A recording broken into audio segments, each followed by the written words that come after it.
Commander Rachel Hayes stood at the front window of the U.S. Defiance Bridge, her hands clasped behind her back. The vast darkness of space stretched before her, broken only by the distant sparkle of stars. At 42 years old, she had never expected to be the one making history, yet here she was, commanding humanity's most powerful ship. "Commander," called Officer Tessa Wright from her communication station, "we're receiving a transmission from the Council. They're broadcasting on all frequencies." Her voice trembled slightly. Hayes took a deep breath. "Put it on the main screen." The image of 3 tall, blue-skinned aliens appeared. They wore elaborate golden robes covered in strange symbols. The one in the middle, clearly the leader, spoke in a cold, flat voice. "People of Earth," it said, "this is your final warning. The Galactic Council has watched your rapid military growth with great concern. Your species has developed technologies that threaten the peace we have maintained for 10,000 years. You have 24 hours to surrender your military forces and submit to Council rule, or face complete destruction." The bridge fell silent. Hayes looked around at her crew. Lieutenant Drew Cooper sat at tactical, his fingers hovering over the weapons controls. Navigator Nathan Reed checked their position again and again, making sure they could jump to light speed if needed. Engineer Marcus Boyd monitored the antimatter reactor that powered their ship, the first of its kind. Hayes's computer screen lit up with a private message from Admiral Frank Russell back on Earth. "Show them what one human ship can do." She smiled. The Council didn't know that the Defiant wasn't just another warship. For the past 5 years, Earth's best scientists had worked in secret to build something special. The antimatter reactor gave them more power than any Council ship. Their quantum shields could stop any known weapon. Their stealth systems made them nearly invisible. "Officer Wright," Hayes said, "send a message back to the Council." "Yes, Commander." "Channel open." Hayes straightened her uniform and spoke clearly. "This is Commander Rachel Hayes of the U.S. Defiant. On behalf of Earth, I have a response to your ultimatum." She paused for effect. "No." Lieutenant Cooper couldn't hide his grin. The Council members on the screen looked shocked. No one had ever refused them before. "You dare tow," the Council leader started, but Hayes cut the transmission. "Battle stations," she ordered. Red lights flashed as alarms sounded throughout the ship. "Mr. Boyd, bring the antimatter reactor to full power." "Mr. Cooper, charge all weapons." "Mr. Reed, plot us a course to the Council's main defense station." "They have over 200 ships," Commander Cooper said as he worked at his station. "Yes," Hayes replied, "and every single one of them is using technology that hasn't changed in 1,000 years. They got lazy, comfortable. They forgot that peace through fear isn't real peace at all." The Defiant's engines hummed to life. On every deck, crew members rushed to their posts. They had trained for this moment, but still, Hayes could feel their nervousness. Humanity had never fought a space battle before. "Message from Earth Command," Wright announced. "All military bases are on high alert." They say good hunting, Commander." Hayes nodded and sat in her command chair. "Mr. Reed, take us out." "Maximum speed." The Defiant moved forward, its sleek black hull reflecting the starlight. Inside, 800 crew members prepared for war. They carried humanity's hopes with them, along with enough firepower to make the Council regret their threats. "Commander," Boyd called from engineering, "antimatter reactor is stable at full power. She's purring like a kitten." "Good," Hayes said, "because we're about to show the Council that humanity doesn't bow to bullies." She looked at the star map showing their course. "The Council has ruled through fear for 10,000 years. Today, we teach them about fear." The Defiant disappeared into light speed, leaving Earth behind. The war for humanity's freedom had begun, and Hayes intended to write its first chapter in fire. Lieutenant Drew Cooper stared at his tactical screen as 3 red dots appeared. "Commander Hayes, 3 Council warships coming out of hyperspace directly ahead." The bridge of the U.S. Defiant buzzed with activity. This was the moment they had trained for. Commander Hayes leaned forward in her chair, her eyes fixed on the main display. "Show me what we're up against, Mr. Cooper." "2 destroyer-class vessels and 1 heavy cruiser. Standard council formation." Cooper's fingers flew over his console. "They're charging weapons." Instead of ordering a retreat, Hayes smiled. "Mr. Boyd, activate the quantum shields. Let's show them our new toy." Down in engineering, Marcus Boyd pulled a large lever.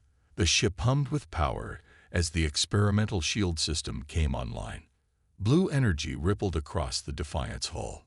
"Quantum shields at full power, Commander." Boyd's voice came through the speakers.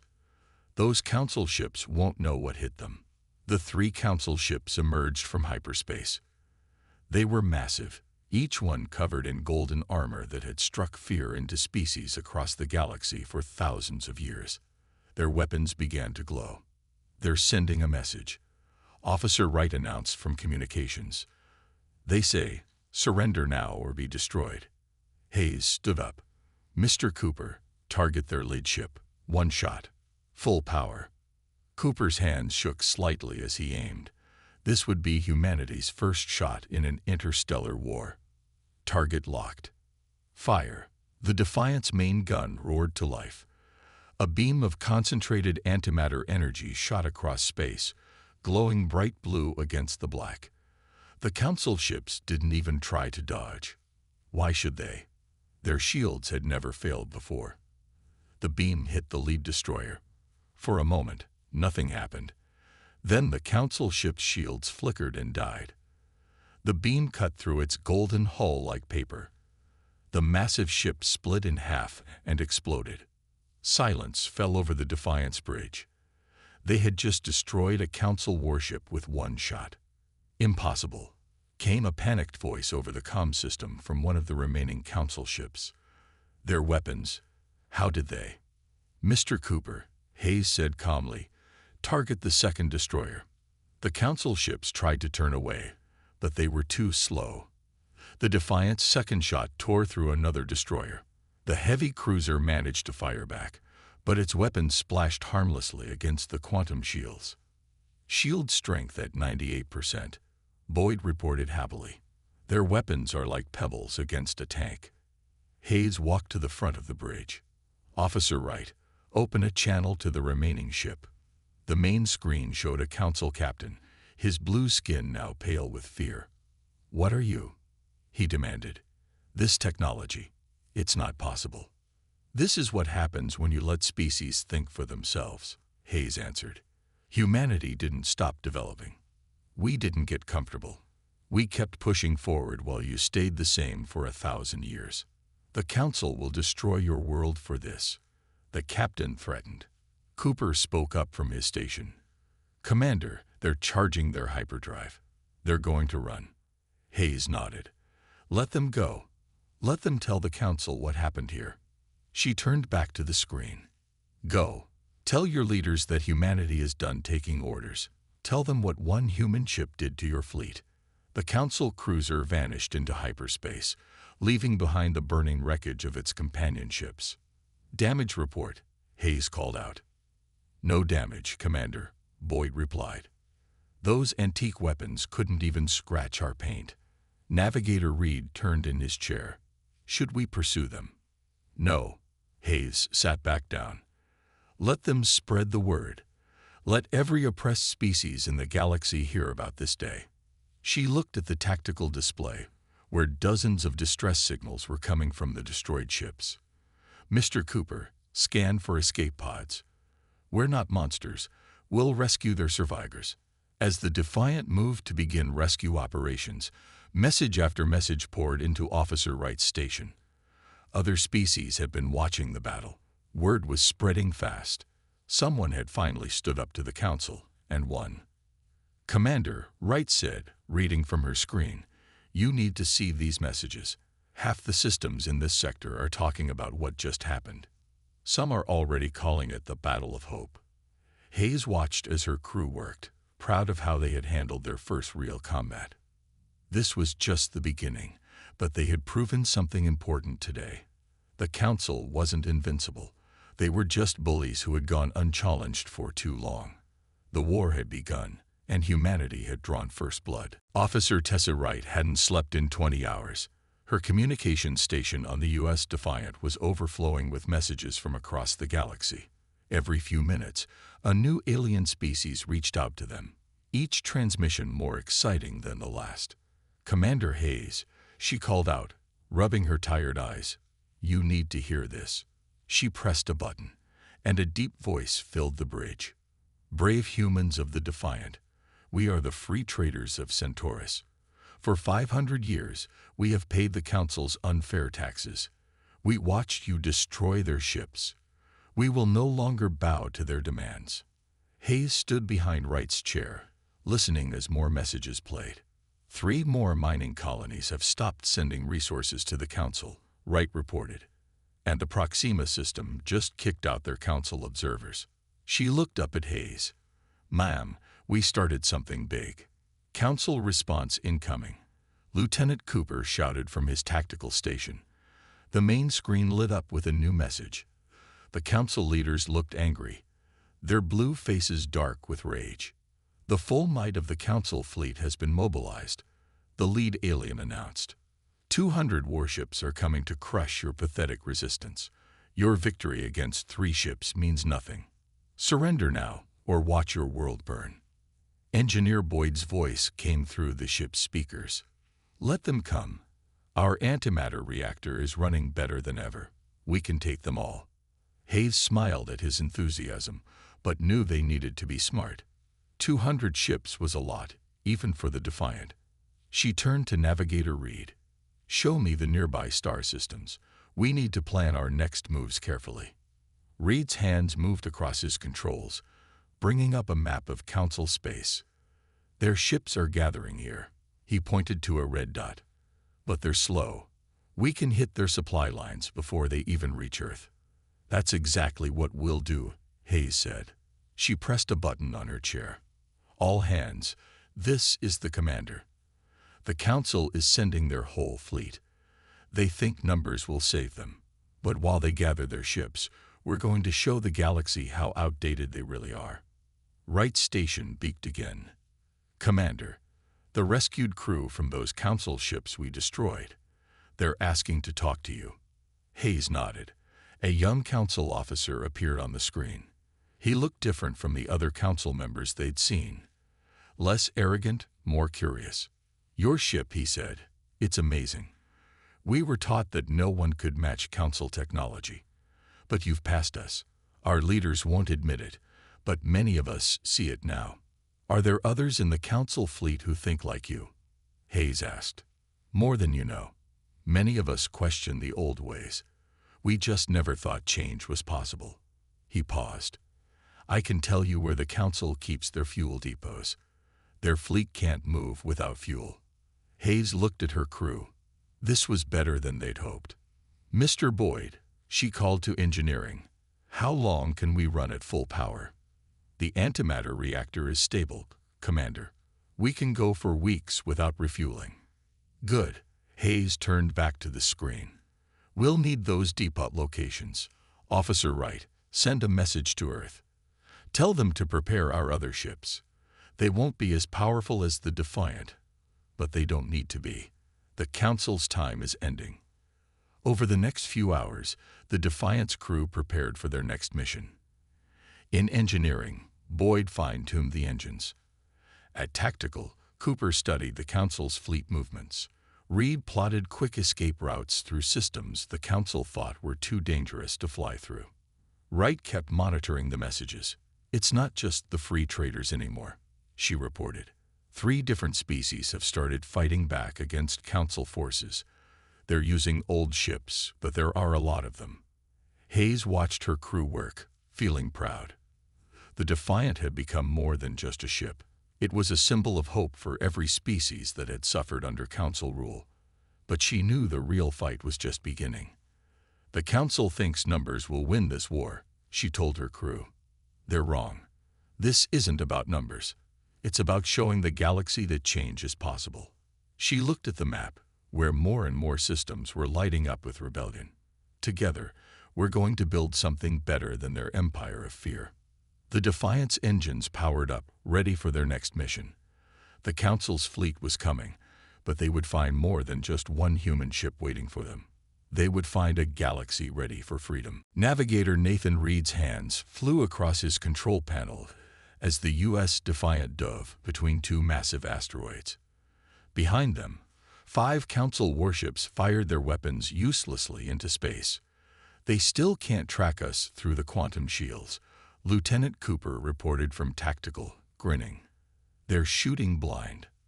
Commander Hayes stood behind Reed's chair, watching as he guided their ship through the dangerous asteroid field. "How long until we reach the fuel depot?"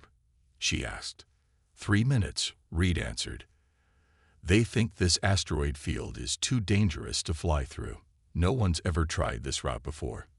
In engineering, Marcus Boyd worked to keep the ship's systems stable as they dodged between rocks the size of buildings. "These Council ships are so slow," he said over the comm. "They're like big, clumsy space cows." The Defiant shook as a smaller asteroid bounced off their shields. Officer Wright monitored the damage from her station. "Shields holding at 90%. The Council ships are falling behind. They're afraid to follow us in here." Hayes smiled. This was their 4th raid this week.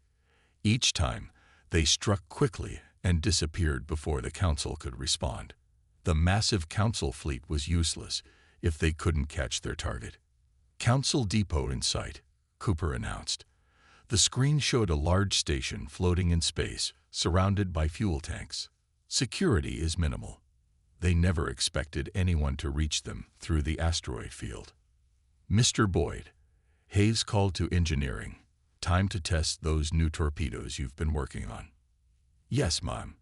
These beauties are special. They'll ignite the fuel but won't destroy the whole station. No one has to die today." Hayes nodded. The Council had to learn they were beaten, but the Defiant's crew weren't killers. "Mr. Cooper, target the main fuel tanks." Officer Wright, broadcast our usual warning to the station's crew. Wright opened a channel. "Attention Council Station. You have 5 minutes to evacuate. This is not a drill. Please proceed to escape pods immediately." They watched as small pods began launching from the station. The Council workers had learned that when the Defiant issued a warning, they needed to listen. "All civilian ships clear," Cooper reported. "Ready to fire." "Do it," Hayes ordered. The Defiant launched 3 torpedoes. They struck the fuel tanks perfectly, creating huge explosions that lit up space like new suns. The station remained intact, but its fuel was gone. Another Council fleet would be stranded without supplies. "Message incoming from the Council ships behind us," Wright said. "They're demanding our surrender." Again. The crew laughed. They'd heard these demands many times now. "Show them our reply," Hayes said. Everyone knew what that meant. The Defiant spun around and fired one shot from its main gun. The beam passed harmlessly between the Council ships, but the message was clear. "We could destroy you, but we choose not to." "Plot our next course, Mr. Reed," Hayes ordered. "Let's hit their supply base in the Rigel sector next." Reed studied his charts. "I found another route they think is impossible. There's a radioactive nebula we can use for cover. The Council's sensors can't see through it, but ours can." "Their own fear keeps holding them back," Hayes said. "They think these regions are too dangerous because that's what they've believed for thousands of years. They never tried to find out if they were wrong." Boyd's voice came over the comm again. "Commander, I've been studying the data from our raids. The Council ships are tough, but they waste so much power on unnecessary systems. Their designs haven't changed in centuries. It's like they forgot how to innovate." "That's what happens when you think you're perfect," Hayes replied. "You stop trying to improve." The Defiant moved swiftly through space, leaving the burning fuel depot behind. Already, messages were coming in about Council ships stuck in various sectors, unable to move without fuel. The giant fleet meant to crush Earth was falling apart before it could even attack. New messages from the rebellion, Commander, Wright reported excitedly. 3 more systems have risen up against Council control. They're using our tactics, hitting supply lines and running before the Council can respond. Hayes looked at her crew with pride. They were teaching the galaxy a new way to fight. The Council's mighty fleet was being defeated not by a bigger army, but by speed, creativity, and the courage to try new things. Next target coordinates locked in. Reed announced. Ready when you are. Take us in, Hayes ordered. The Council is about to lose another fuel depot. The Defiant disappeared into light speed, leaving confused Council ships behind once again. The great space battles the Council expected would never come. Instead, their empire was being taken apart piece by piece, one raid at a time. Security Chief Laura Bennett stood in the Defiant's main meeting room, surrounded by holographic images of alien leaders. Each one represented a different species that had risen against the Council. After weeks of hit-and-run attacks, something bigger was happening. The Council's grip is failing, a tall, green-skinned rebel leader said. Their ships can't protect their territories anymore. It's time to strike harder. Commander Hayes watched from her chair as Bennett shared the tactical data they'd gathered. We've mapped all major Council supply routes, Bennett explained, pointing to a glowing star chart. Their ships are scattered and low on fuel. They're vulnerable. Suddenly, Officer Wright burst into the room. Commander, ma'am, you need to see this. She was almost out of breath. We're picking up signals from deep space. Hundreds of ships, but they're not Council design. The meeting room went quiet. Hayes turned to the main screen as it filled with images of sleek, advanced vessels appearing from behind a dark nebula. They were beautiful, unlike anything they'd ever seen. This is the Arcturus Alliance, a new voice announced over the comm. We've waited centuries for someone to challenge the Council. Humanity has proven itself worthy. We want to help. Engineer Boyd's voice came through the speakers. Commander, their technology. It's amazing. Their power readings are off the charts. They might be even more advanced than we are. The leader of the Arcturus Alliance appeared on screen.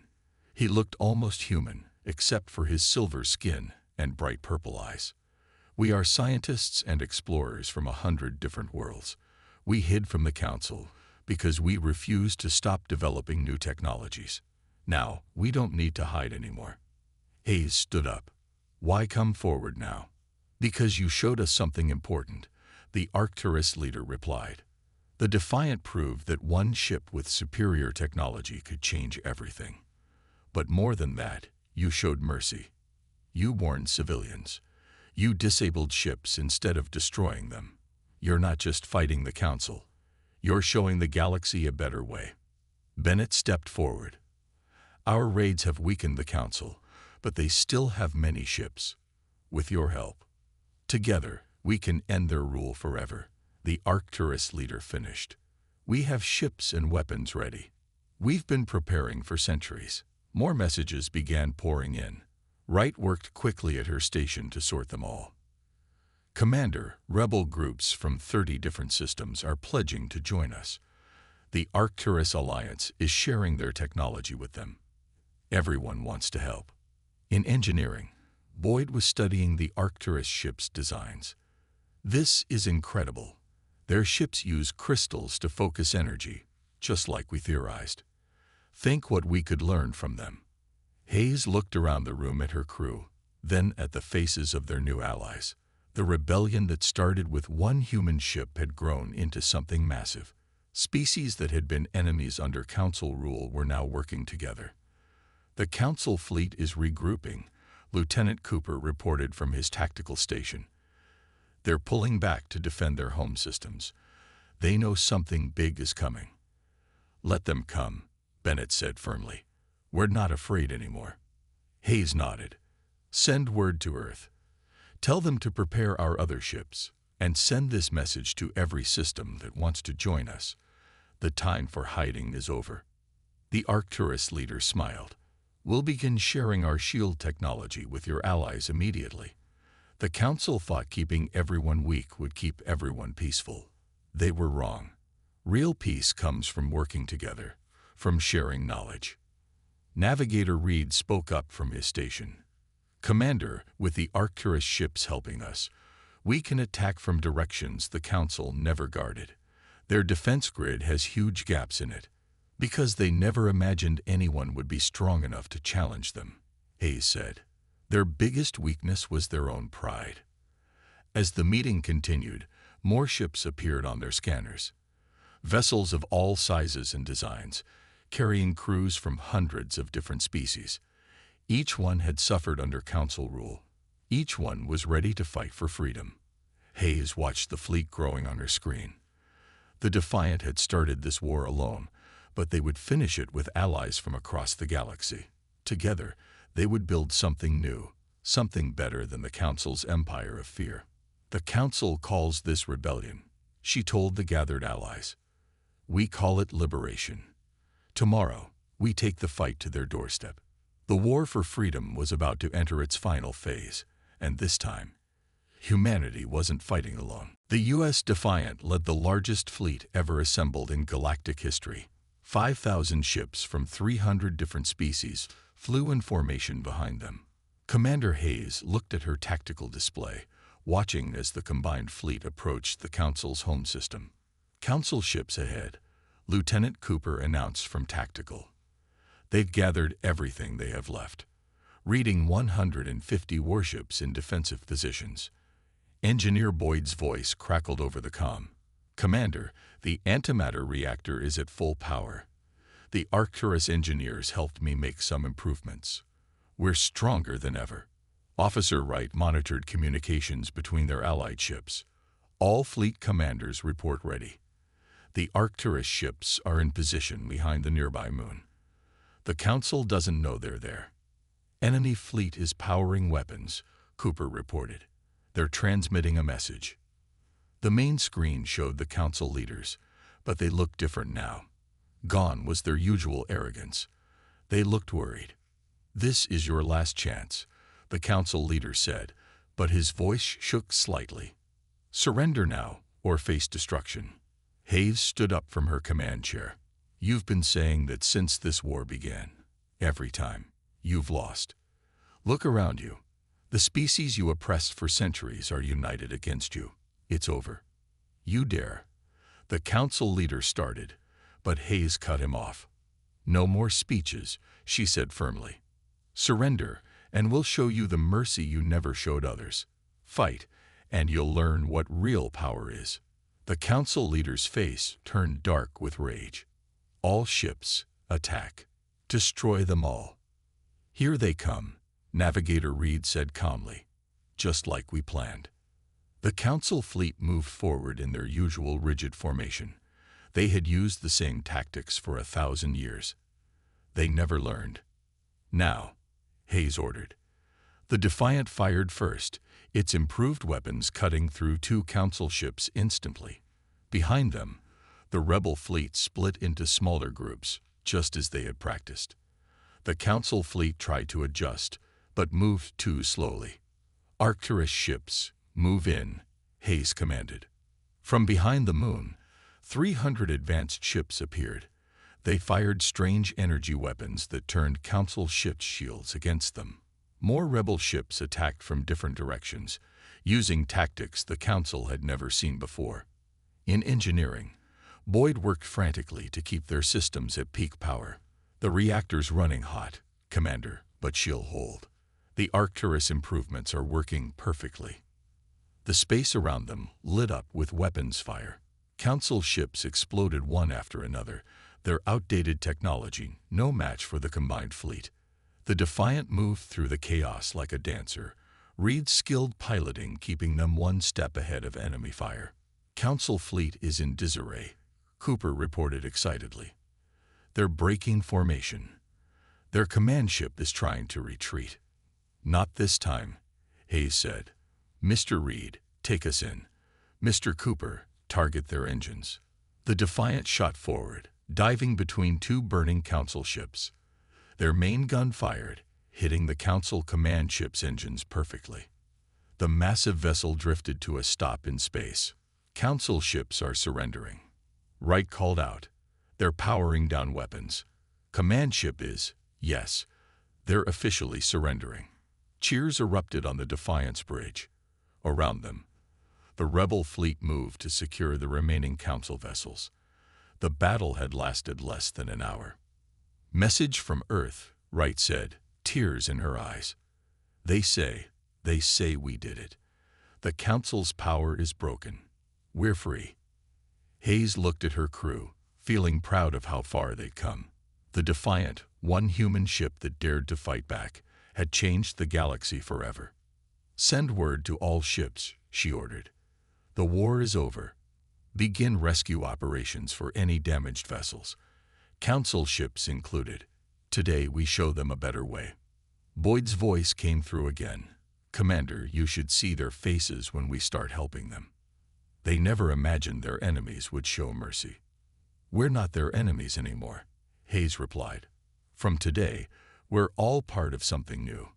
As rescue ships moved among the debris, Hayes watched the Council's home world on her screen. Tomorrow, they would begin building a new galactic alliance, one based on cooperation instead of fear. But for now, she let her crew celebrate. The Council's reign of terror was over. Humanity had brought hope to the galaxy, not through conquest, but by showing strength through unity. Lieutenant Cooper looked up from his station. Commander, what do we do now? Hayes smiled. Now, Mr. Cooper, we build a better future, together. 1 month after the final battle, the U.S. Defiant orbited the former Council capital world. Through the bridge windows, Commander Hayes watched ships from hundreds of species coming and going freely. The old Council towers now housed the new Galactic Alliance headquarters. Lieutenant Drew Cooper stood at attention near the main door. Honor Guard is ready, Commander. They're waiting to escort you to the signing ceremony. Hayes nodded, straightening her formal uniform.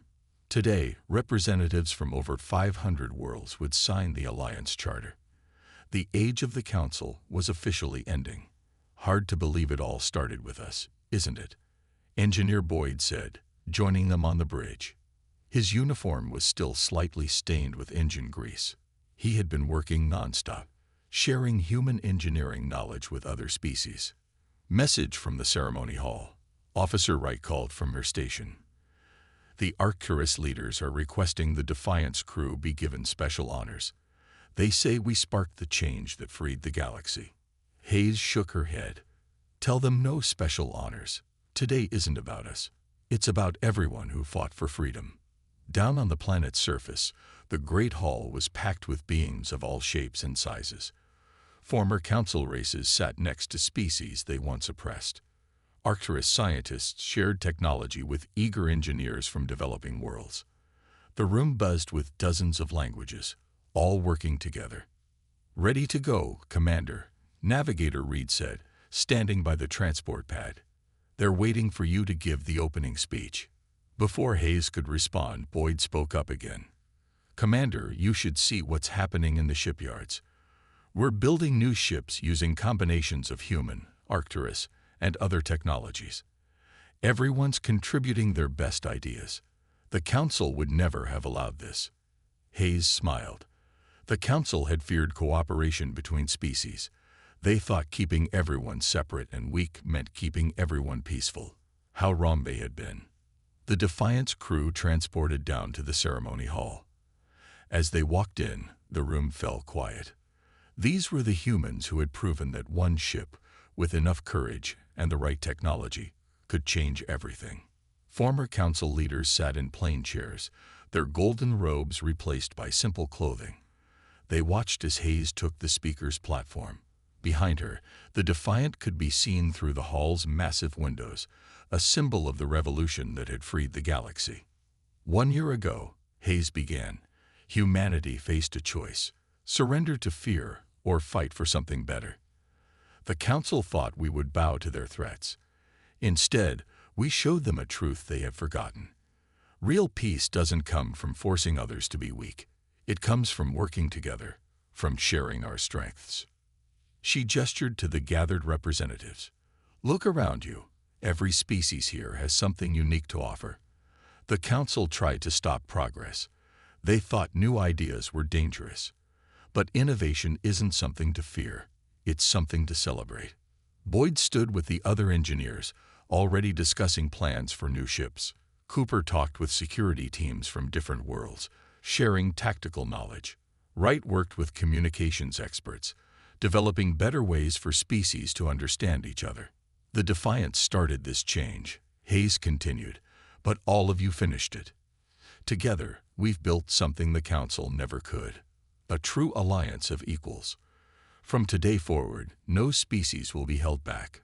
No world will be forced to stay weak. We will face the future as one galaxy, growing stronger by sharing our knowledge and respecting our differences. She held up the Alliance Charter. This document doesn't just end the Council's rule. It begins a new age of exploration, innovation, and cooperation. An age where we all move forward together.